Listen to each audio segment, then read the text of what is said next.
People of the internet, YouTube, fellow humans. My name is Kyle. I'm an artist, and I'm working on leaving my 9 to 5 job. I currently work a 9 to 5, doing marketing and sales types of things. But you get to a point where you just kind of feel like and think, I'm really not capitalizing on what I can do. I'm making somebody else more wealthy. There's got to be more to life than what I'm doing now. And I've been trying to articulate this in a genuine way, because I don't think this is a light thing to just get on here and say, oh, I'm quitting my job and I'm gonna follow my dreams, because life is so much more complex than that, and there's so many other nuances, and not everybody has that opportunity if you have family or whatnot. So to try to be aware of all those things, and even humble in my own approach, knowing that only God knows how this is all going to turn out. I've been really reluctant on how to phrase this and go about this, but nonetheless, I'm just going to take action and try to talk about this stuff. So, as I say, only God knows how this is going to go. I'm a Christian, first and foremost. I'm a believer in Jesus, and it helps keep this all in perspective, this journey. Knowing that I'm not here for all that long. I'm here for 100 years max, and then I'm dead. But not really, because I'll be in heaven. I'm a genuine follower of Jesus, and I know that my home is not here.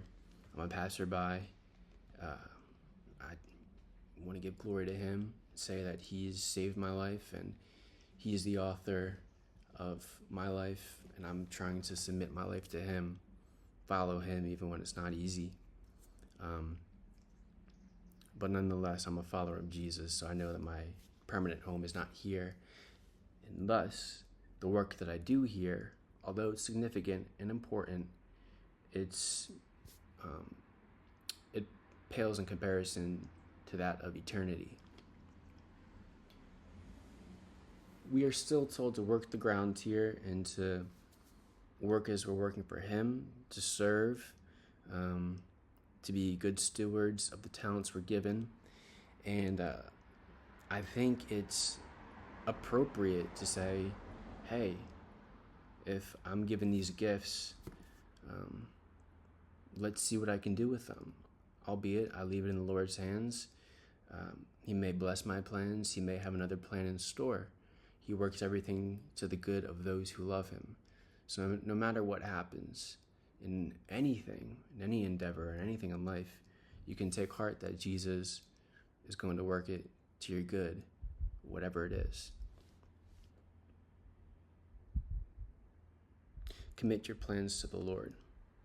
Commit your plans to the Lord. So that's what I'm doing.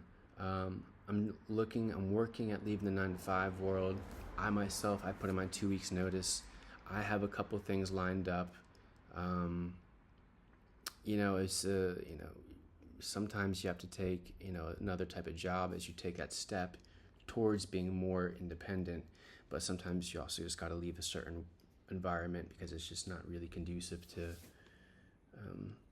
overall health and well-being, But nonetheless, I think it's good and healthy to have goals in mind and say, this is what I'm working towards, this is what I'm working for, and to take action, to make a plan, and just to take action and to move that ball down the field. So myself, what I'm doing is I'm a painter. I paint. I'm an artist.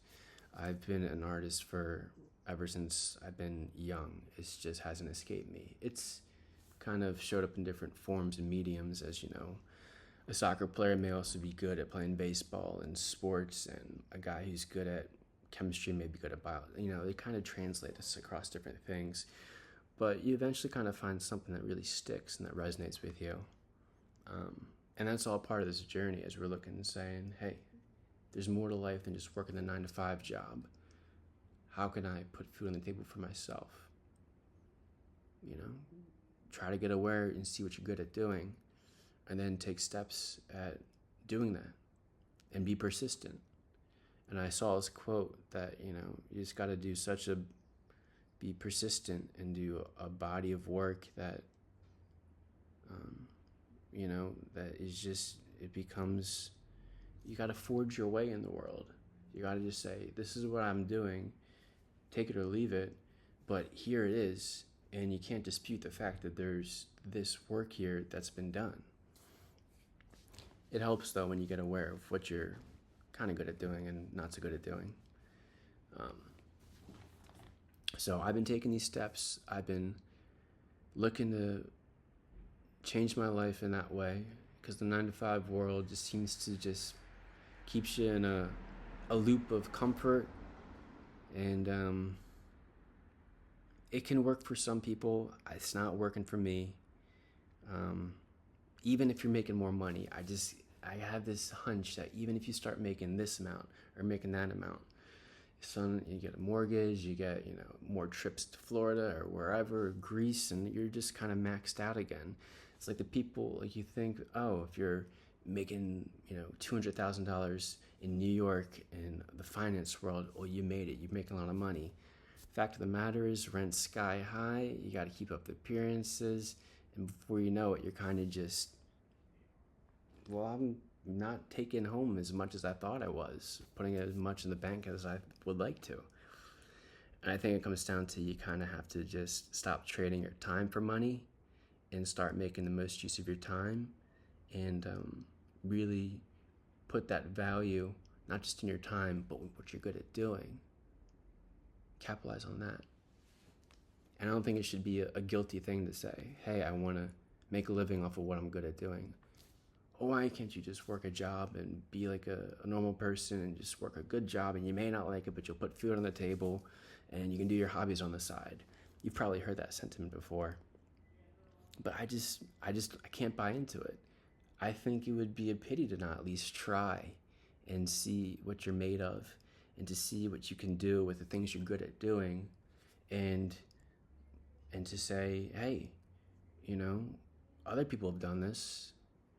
Let me see if I can give a crack at it too. I'm not just gonna buy into the narrative that we're kind of, I think, more or less kind of told to buy into. Just be an employee, just shut up and work and do your hobbies on the side. I think that would sell us short. I don't think that's the right approach. So if you found this video, I presume you're also thinking about leaving the 9-to-5 world, or you have left the 9-to-5 world and you're looking for other people who have as well. Keep it up. Keep working on moving that ball down the field.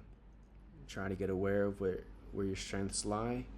I think it's good in trying to build a team of people, but also really it comes down to the work and the work you do alone. You can build a team. I think that's helpful, but I also think it comes down to being persistent at that work, putting yourself out there, making connections, being genuine.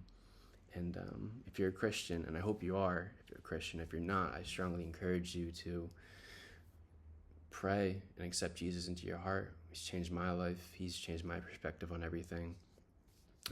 I no longer see this as the end all be all. I'm not here to just, live for 100 years and then die. I'd like to live, and live well, but ultimately, being a Christian too it's not for the faint of heart. And I don't know if that's the best way to try to sell the Christian life, but I also think there's something to be said about living a life of, the struggle and the grind. It makes for a tough character. And Jesus will make you tough one way or another. If you want to open yourself up to him. That's another time for another video for another time. I strongly encourage you to follow Jesus. I'm following Jesus with this. If you're following Jesus, I suggest you also pray about what you're doing, commit your plans to the Lord, and he will bless us. He will bless us.